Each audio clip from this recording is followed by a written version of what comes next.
On a summer afternoon in 1955, a group of children had one of the most terrifying and bizarre reports to ever be documented.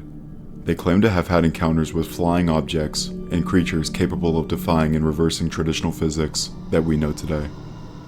This specific incident, according to all the professionals involved, is a case so bizarre and outlandish, it's almost impossible to categorize exactly what happened. The children reported so many different anomalies that researchers were completely unable to identify the true nature of this encounter. Even an hour after this event, when the press and news reporters showed up, one of the kids was still crying uncontrollably. I've spent 2 months researching this incident that not only rivals the most bizarre alien sightings without competition, but has next to no discussion of it online. I have the pleasure tonight to introduce you to the most bizarre and horrifying alien encounter ever documented, known in only corners of the internet as the Casa Blanca Incident. I would truly like to convey how much research went into this video, such as how I managed to find lost media regarding the incident, and how I got in contact with the director of the organization that interviewed the children after the event. Without further ado, let's go back 70 years to the day of August 22nd, 1955, in a little neighborhood situated in Riverside, California, known as Casa Blanca.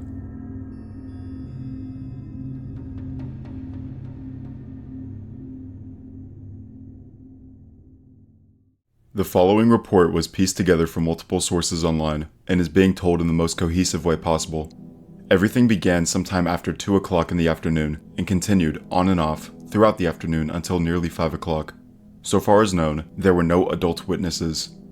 At 2 o'clock in the afternoon of August 22nd, 1955, a group of 8 children ranging from 4 to 15 years old were playing in the garden of their neighbor's lawn.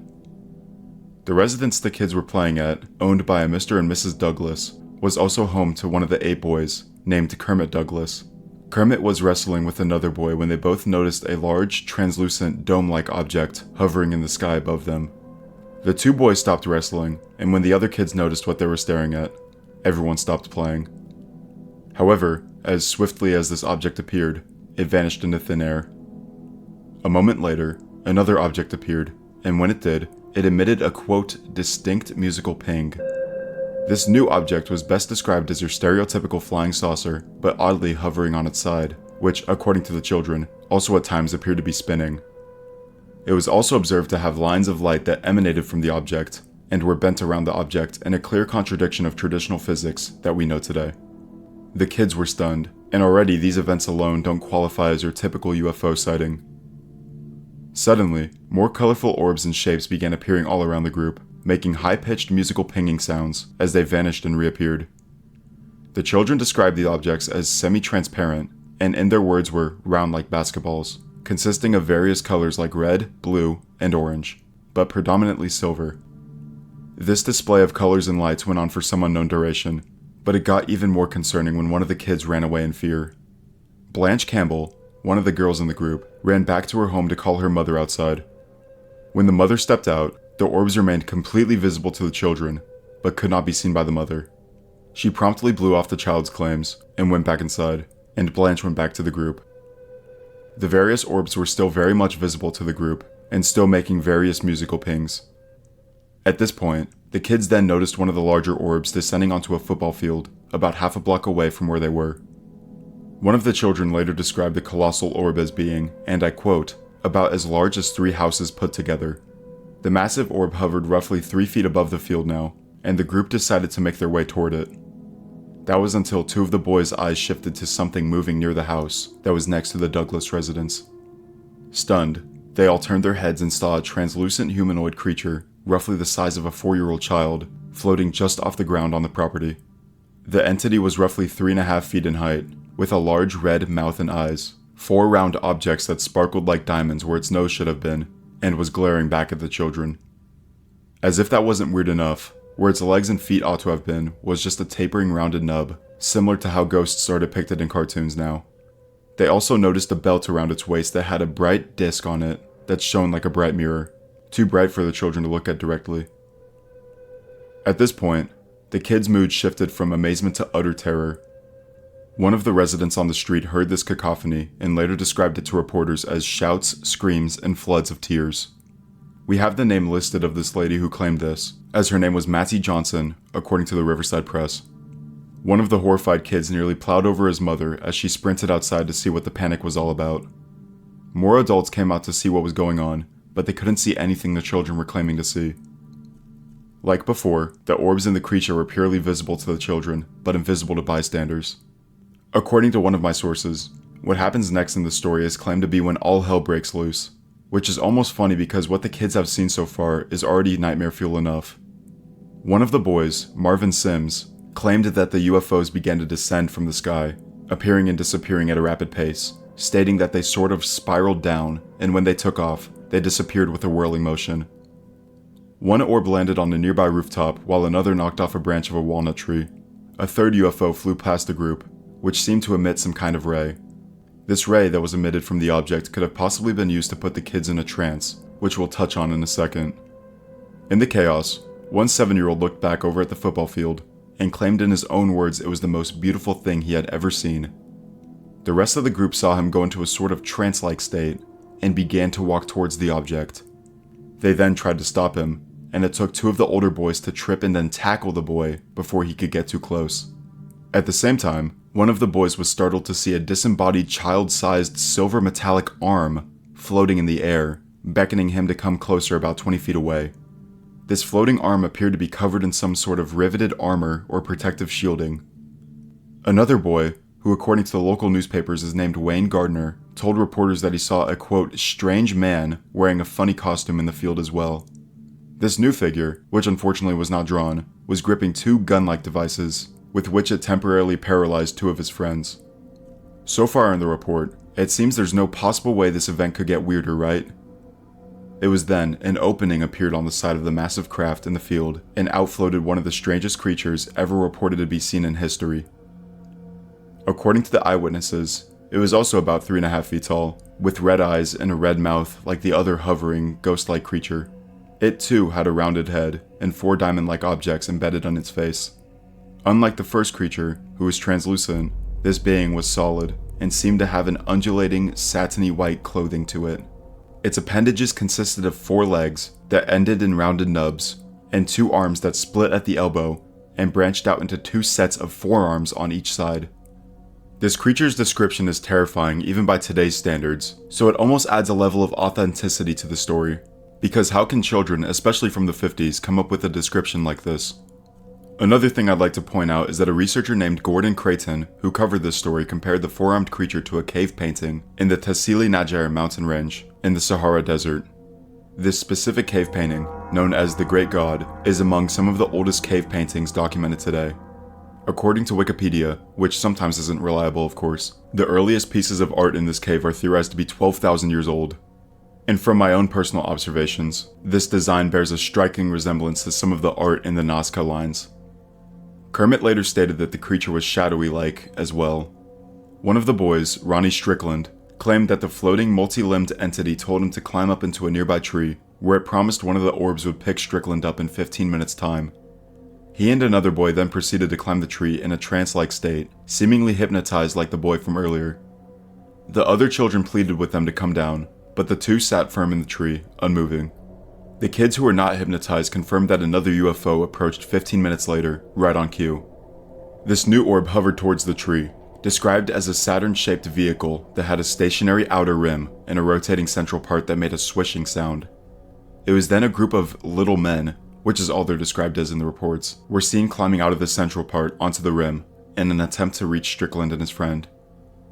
The panicking children who were watching from below pleaded with the 2 boys to come down, but Strickland and the other boy continued to focus on the rotating object with a fixed stare. Some of the kids then ran for a nearby garden hose attached to one of the neighbors' homes. The lengthy tube was able to reach the tree, and the kids began to douse their friends with water in an attempt to bring them out of their hypnotic trance. The other boy came out of the trance, realized what was going on, and managed to climb down the tree, but Ronnie remained in a daze and then slid off the branch he was perched upon. Ronnie then began, I kid you not, to levitate and float onto a nearby rooftop. Blanche Campbell claimed that she then witnessed one of the creatures point at Ronnie, who was now standing upright on the house roof, and then proceeded to jump headfirst off the house. The younger kids of the group witnessed this, and according to Blanche, were downright terrified.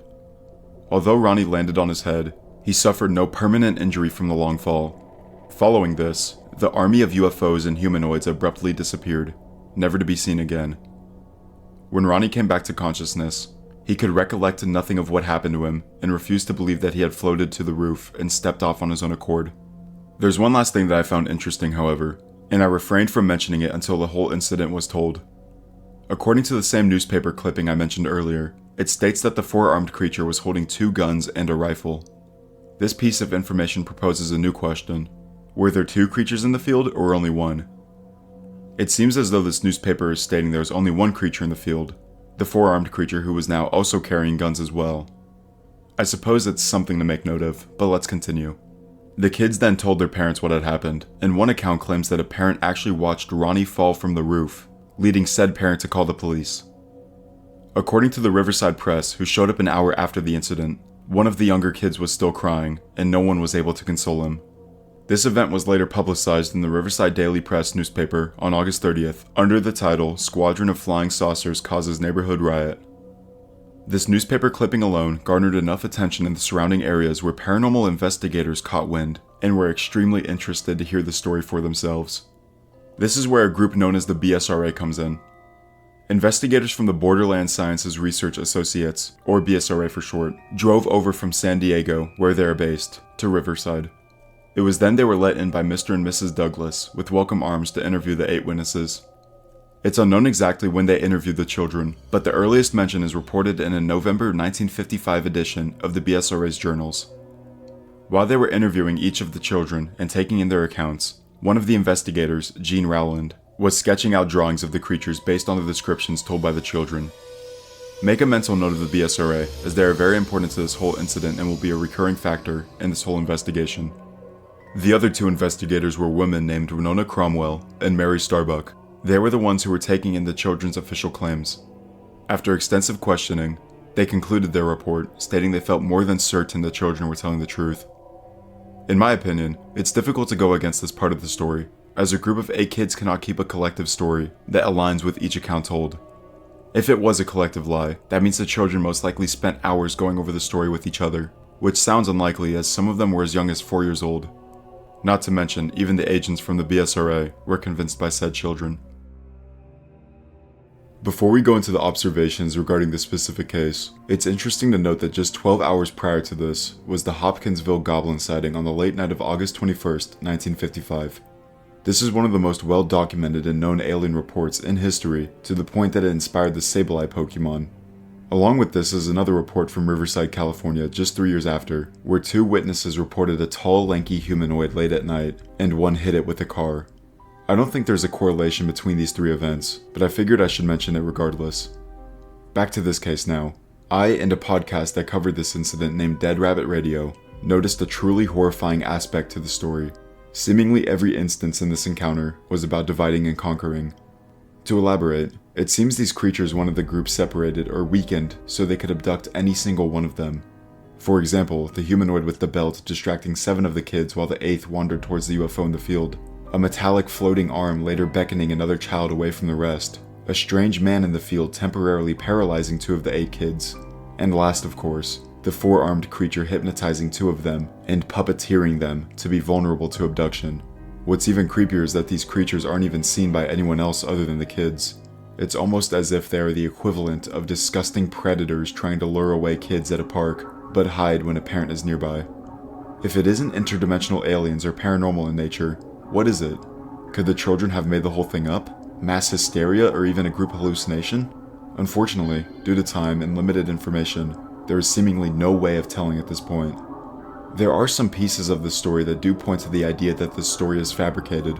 For example, the kids seemed significantly more intelligent than your average 4 to 15-year-old, somehow knowing that the water from the hose would break the hypnosis. It's even more interesting that we heard nothing about this event after the fact from any of the kids. You'd think that at least one of the kids would give more details on the story or at least make a reference to it later on in their life.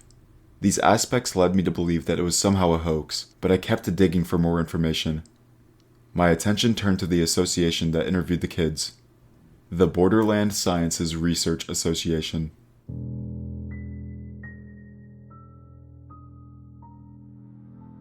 According to their official website, the Borderland Sciences Research Associates, which they later changed to the Borderland Sciences Research Foundation in 1960, is a California nonprofit research and education organization founded in 1951 by Meade Lane to study parapsychology and extended consciousness. It has since expanded in scope to traverse as broad a path of the grand terrain of the borderland as may be uncovered by human perceptions, and perhaps even further. The main goal of the Borderland Sciences is the curation and distribution of historical papers and books on energy, healing, and consciousness, providing a framework for understanding and continued research, and offering to support scientific minds, exploring the unconventional regions of thought we call Borderland. To summarize, the BSRA, later changed to BSRF, initially focused on research into unexplained phenomena, including those related to the paranormal, UFOs, and alternative sciences. Over time, the BSRA became associated with a variety of unconventional and fringe scientific ideas, ranging from psychic phenomena and spiritualism to ideas about the structure of Earth, extraterrestrial life, and interdimensional travel. One of the most well-known aspects of the BSRA is its focus on what was often termed borderland sciences, theories and concepts outside mainstream scientific research, typically involving phenomena that conventional science could not easily explain or investigate at the time. This often included topics like metaphysics, radionics, and the study of a proposed alternate dimension known as Etheria. The concept of Etheria was originally suggested by founder Meade Lane, who used this idea to explain the origins of the rising UFO and alien sightings at the time. Lane speculated that the flying saucers were being piloted by beings from a parallel dimension, which he called Etheria, and their ether ships were usually invisible but could be seen when their atomic motion became slow enough. He further claimed that the inhabitants, called Etherians, could become stranded on the terrestrial plane when their ether ships malfunctioned, and that various governments were already aware of these incidents. Lane also argued that Etherians and their ether ships inspired much of Earth's mythology and religion, but that they were still mortal beings despite having a high level of technological and spiritual advancement. He claimed that their motive in coming to the terrestrial plane of existence was to reveal their accumulated wisdom to humanity. These revelations would be relayed through individuals with sufficiently developed psychic abilities, allowing them to communicate with the Etherians directly. You will see later on in this video that this is very important to make note of, as when Lane had heard this report from Riverside, he immediately took the stance that they were Etherian in nature. Surprisingly, a lot of the BSRA's operations and projects around the 1950s and 60s were centered around this Etheria concept, so I became very curious as to where the BSRF were today, and if they were still investigating phenomena. Their website didn't yield too much information regarding any recent activity, and desperate for information, I decided to send an email to the director of the current day BSRF. Surprisingly, he got back to me in less than 10 minutes. Meet James Borges, the current director of the Borderland Sciences Research Foundation, and quite possibly one of the nicest people I have ever met. I presented my situation and asked if there was any chance he had the official report from the 3 investigators themselves. Unfortunately at the time, he said that the report, which was officially titled Clips, Quotes, and Comments E-9, was rare and most likely lost to time. Furthermore, it was stated to be a separate project and was not preserved in their archives, but he would take a look and see if he could dig anything up. After a bit of back and forth, comparing notes and looking for clues, the hopes of finding anything quickly shifted from optimistic to bleak, as it seemed that everything we found so far was going to be the only things we could ever find. I continued flipping through documents, clicking link after link, and typing in certain phrases on search engines to see if anything would appear, anything at all. Somehow, against all odds, a reprint of the official report from the investigators was located on an old newsletter called Uranus. Sitting in the second volume of the documents was the report I scrubbed the whole internet for, hiding in plain sight. Before we dive into that, I want to thank Mr. Borges again, and if you are watching this, I couldn't have done it without your help. This is truly a monumental time for albeit a really obscure UFO case, so it's amazing that we have every piece of known information at the fingertips. Without further ado, here's the full report, never before seen.